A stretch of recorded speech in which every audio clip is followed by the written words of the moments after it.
And I mean, congratulations to the joint organisers, the Radical History Group and Bristol Stop the War, for getting such a fantastic turnout and for taking the initiative, really, in trying to get something off the ground in Bristol, because we really do need to do, I think, 4 years of campaigning as this centenary rolls out, because our rulers are choosing to use it as an ideological battleground, and I'm going to say something about that in just a moment. But I want to start by making this very simple point. If you read the letters, the diaries, the memoirs of soldiers who fought in the First World War, they don't talk very much about heroes. They talk about mud and lice and bad rations and people being torn apart and losing comrades and the camaraderie of ordinary soldiers facing the horror of modern industrialised warfare. They do that. But generally speaking, they don't talk about heroes and they don't make distinctions among themselves. And that's also reflected in our war memorials and our war cemeteries, because there was such universal revulsion against what happened between 1914 and 1918 that the rulers of Britain had no choice but to democratise the way in which they remembered the soldiers. That's not what they used to do. What they'd done in the 19th century, they'd dumped the bodies of working class soldiers in a pit near the battlefield, and they'd ship back the officers, and they'd end up with a brass plaque in the local parish church. They couldn't do that after the First World War because they'd killed so many, and the revulsion was so great. They had to democratise the way in which the fallen were thought about because of the radicalisation that followed the war.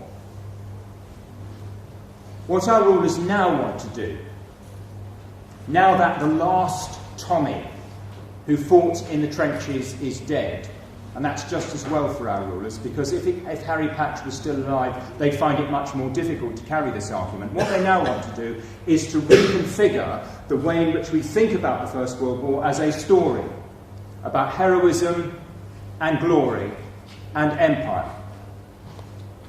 They intend to roll out round about 400 ceremonies across Britain to unveil paving stones, commemorative paving stones, which are going to be placed in prominent places in all of the hometowns of the VC winners of the First World War. Now, if that isn't an attempt to reconfigure the way we think about the First World War and turn it into a story about heroism and military glory, it's difficult to imagine what other scheme they might come up with to do that. That is part of what they are planning to do, and that is one of the things that we as anti-war campaigners, anti-war activists, anti-imperialists need to be actively involved in challenging. Why does this matter? Why does the government drive to commemorate the First World War in a particular way, to celebrate British victory, which is what some of them are saying we should do? Why does it matter that there's a raft of revisionist historians who are putting essentially pro-war arguments in relation to 1914? Why is this an argument that we need to engage with? Because, of course, history is about the present. History is always about the present. It's to do with the fact that in August of last year, they lost a vote in the House of Commons in launching an attack on Syria. Finally, after 12 years of campaigning by a mass anti-war movement, that most pathetically pale reflection of public opinion that is the House of Commons, finally, even the House of Commons voted down their proposal to start a new war. Gove was apparently absolutely livid. He was spitting abuse at the people who'd voted it down in the lobbies afterwards. And when the Tory Defence Secretary appeared on Newsnight within half an hour of the vote, he said, Iraq has poisoned the well of public opinion. The generals are supposedly fretting about the degree to which the shift in public opinion has constrained their ability in the future to project military power. because our rulers need to be able to do that in defence of empire and profit, because that is still about the way in which the world works. Empire and profit, the use of military power, the projection of military power to protect their interests in other parts of the world. They need the freedom to use that military power, and it's constrained by the way they've lost control over the war on terror, and the way in which the anti-war movement has risen to oppose what they're doing, tearing one society after another apart. That is a problem for them. So they want to retell the story of the First World War as a story between good empires and bad empires. People who on the one hand represent aggression and militarism, and people who on the other supposedly represent democracy and enlightenment and truth, beauty and justice. That's the story they're trying to tell us. They're saying about Germany in 1914 that Germany was an exceptionally aggressive power. They're saying about Germany that it was an exceptionally autocratic society, and they're saying that Germany was guilty of starting the war. Aggressive Germany, nasty Germany, guilty Germany. That's basically the argument in a nutshell that they're projecting. And I want to unpack that argument, but I want to make just one or two specific points in relation to it initially. Understanding why wars happen is not to do with looking at who fires the first shot. It's to do with understanding the entire context within which wars take place. And you can look at what happened in 1914 from the point of view of the British ruling class, and that's the view that's reflected by people like Michael Gove and Max Hastings. Or you can look at it from the point of view of the German ruling class. And I stress the German ruling class. I've got no truck with them, any more than I have with the ruling class in Britain. But I can see how they saw things differently in 1914. They saw themselves losing an arms race. They saw themselves being outbuilt in the Anglo-naval arms race in the run-up to the First World War. They saw the Russian army modernising on one flank and the French army getting bigger on the other flank. They felt themselves to be encircled. And they were a power that had unified late, creating a nation-state late in the 19th century, and that had industrialised late. And in the competition, because that's what it was, for markets, for raw materials, for places where you could invest your surplus capital, they found that most of the world had already been carved up. Not only were they being encircled in Europe, but most of the world had already been carved up by the British and the French, primarily. That's how Germany's rulers experienced 1914. They thought they were losing. They thought they were losing ground, and they decided to go for it in 1914 because they thought that a war was coming. That's not to justify it. It's just to explain it. It's to explain that this is part of an insane system.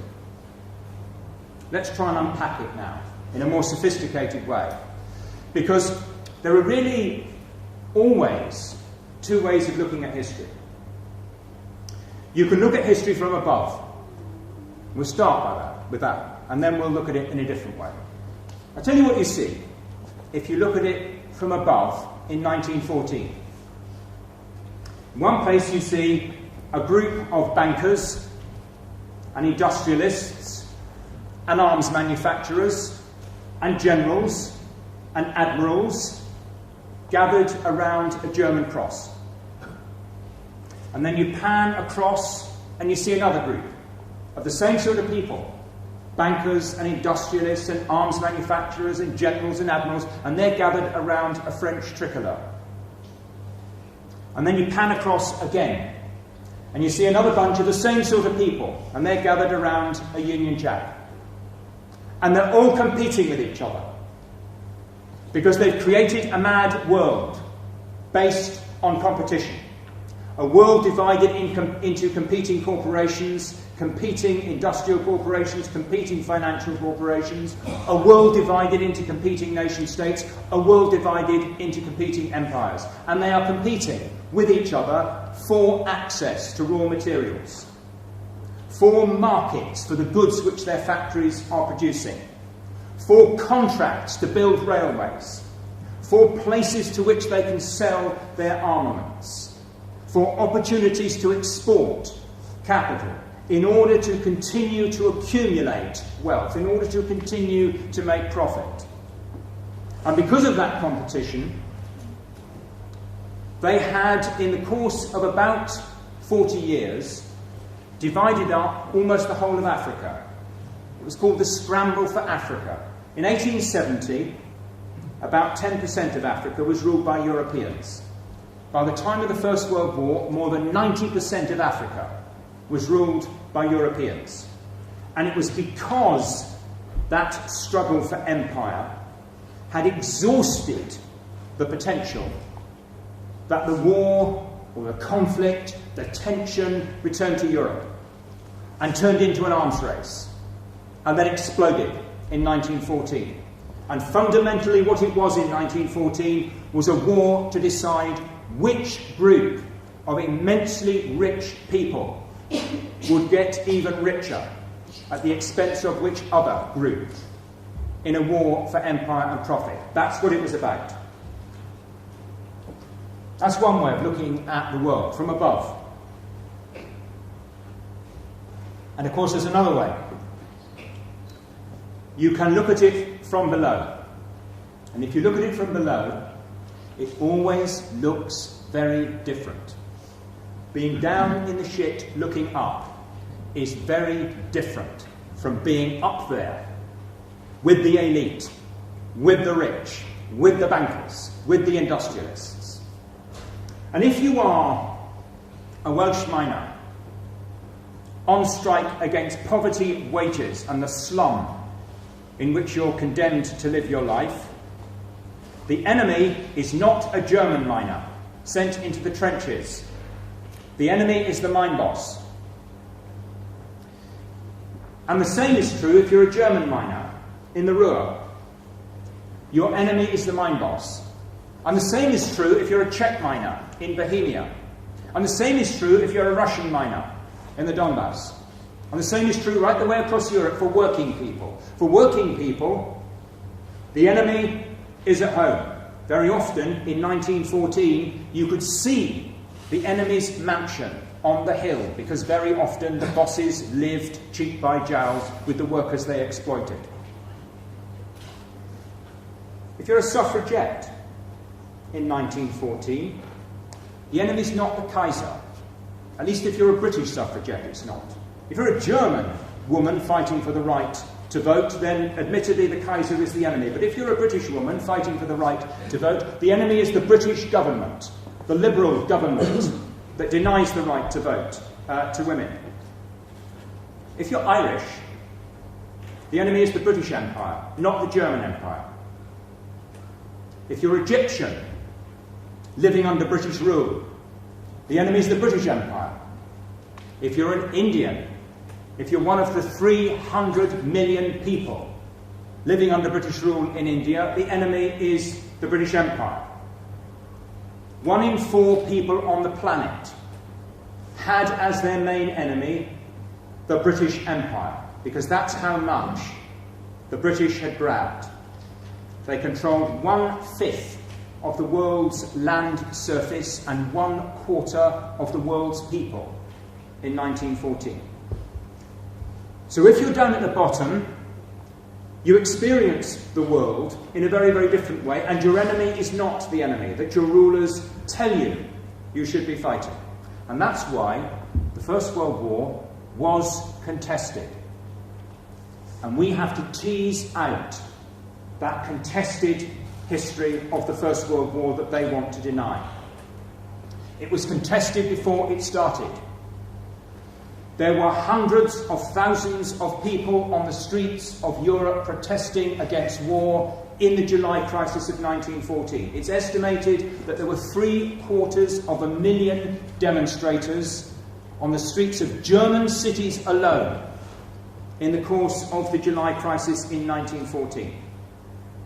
There had been resolution after resolution after resolution passed at Socialist Party conferences, at trade union conferences, at meetings of the Socialist International, condemning war, warning about war, saying there would be mass action, there would be calls for mass action in the event of war. We might want to have a discussion about why that was not delivered upon. Suffice it to say, the anti-war opinion was massive.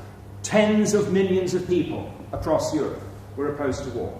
Now, we know there's a wave of jingoism when the war breaks out.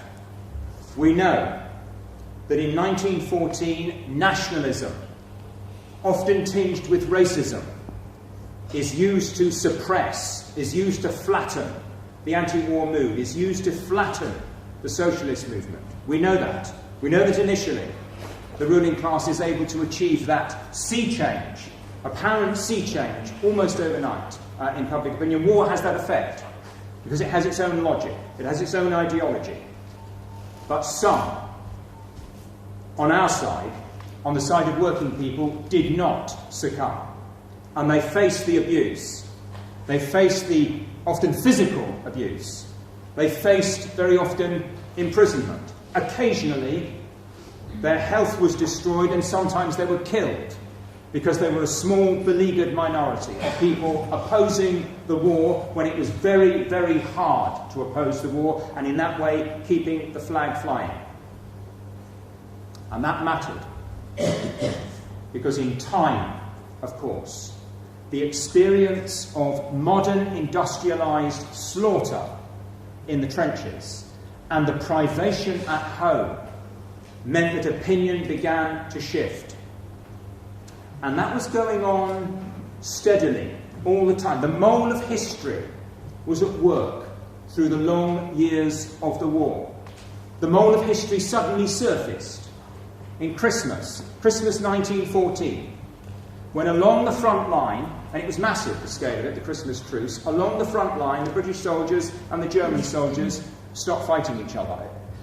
They estimate that 2/3 of the British line was affected by the Christmas truce. This was a huge fraternisation of ordinary soldiers. The mole of history momentarily raised his head and then disappeared again.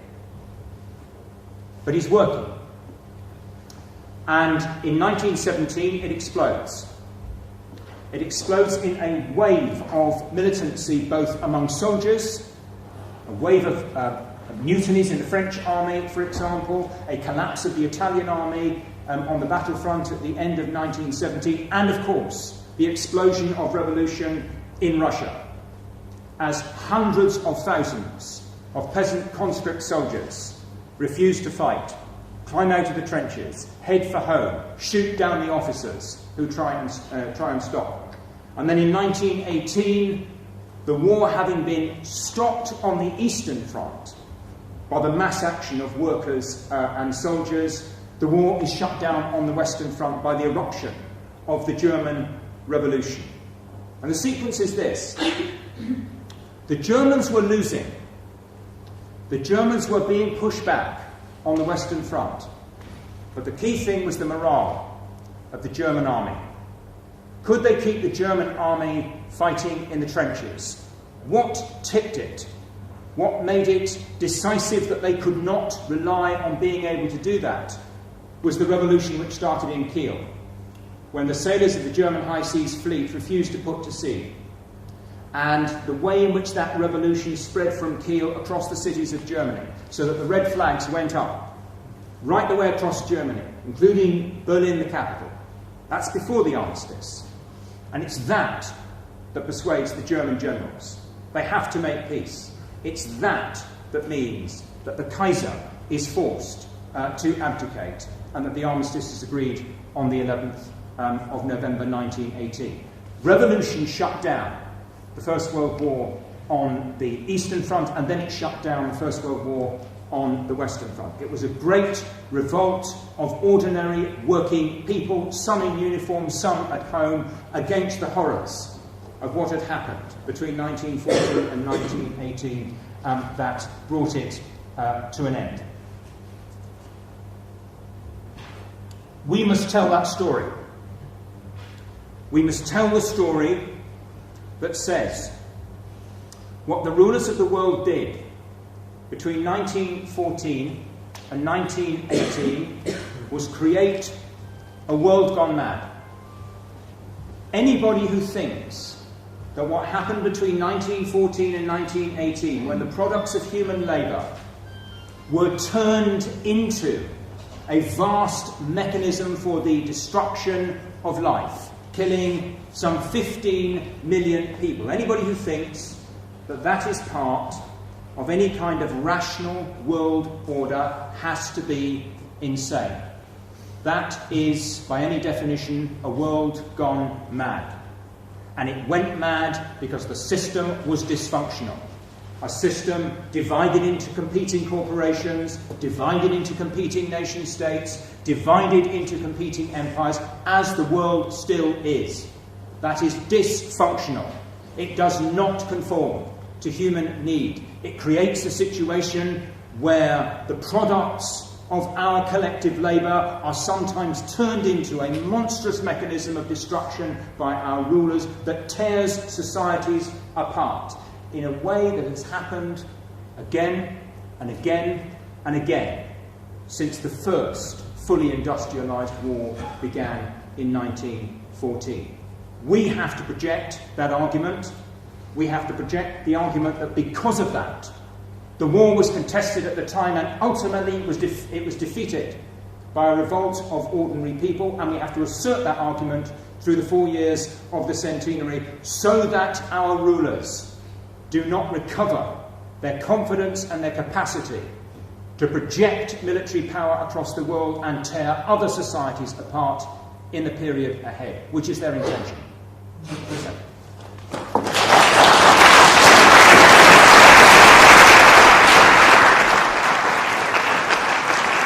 Can I first of all just draw people's attention to the No Glory pamphlet, which is on sale at the end, and that's £4 for those who haven't got it. I can tell you that it's been selling very well. I shouldn't say this because I wrote it, but I've been given to believe it's proving to be an effective campaigning tool in communicating a basic argument very efficiently to a broad general audience who doesn't want to read a whole book on the First World War, but is willing perhaps to read a pamphlet about it. So just to draw your attention to the fact that that is there. And then I want to talk a little bit about how you stop wars. And in talking about how you stop wars, I'm also in a sense talking generally about how history works. Because actually when they project military power, when they go to war, we're talking about a major historical event where there are powerful vested interests at stake, in play, if you like. History often turns on decisions to go to war or not, as the case may be. This is about how history works. And let me say very, very clearly, I am in favour of direct action. Unequivocally so. And I'll tell you what the two conditions of it are. You need political clarity, and that's what was missing among the socialist and trade union leaders in 1914. And I'll tell you what the mistake was. They had confused nation and class. National interest, which means the interests of rulers. It means the interests of those people who are divided into competing groups of bankers and industrialists and generals that I was talking about earlier on. That's what national interest means. It means you line up with the rich. You line up with the corporations. You line up with your own rulers. Working people do not have a national interest. Working people have an international interest in siding with other people like themselves at the bottom of the system. We have that general interest as working people, as ordinary people, as poor people. That was the mistake that the mainstream socialists and trade union leaders made. They thought there was a national interest, which was an interest which encompassed miners and dockers and people fighting for the right to vote and so on. You need political clarity that we do not have a national interest. And when our rulers wave a national flag, we say, no, our enemy is not abroad. Our enemy is here. Our enemy is the people here at home, out to destroy the welfare state, out to privatise the National Health Service, out to drive down wages, out to drive disabled people to suicide because their benefits have been cut. The enemy is at home, not abroad. You need that political clarity, but you need something else. You need this. You need mass forces. And all of my sympathies for the young comrades in the room who are saying they want to fight. They want to fight effectively. You need mass forces. And that is how history works. And when you have mass forces, and you are in a position to challenge their wealth and their power, they will resist. And you will need mass direct action to break them.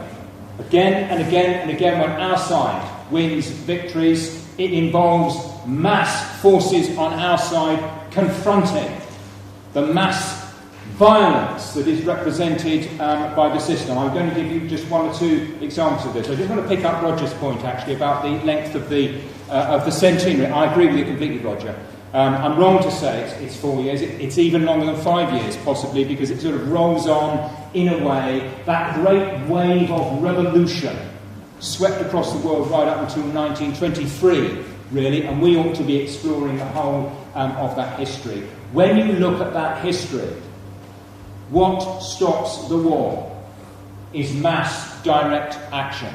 What limits the ability of the imperial powers to remake the world in the way that they want to, what limits their ability to do that, is mass direct action. It's the great wave of strikes that were being talked about, the real power of workers to bring their system to a halt. It's the wave of mutinies. It's the wave of mass refusal to carry on with the killing that stops the war. If you think about Vietnam, Vietnam's another victory for our side. We stopped that war.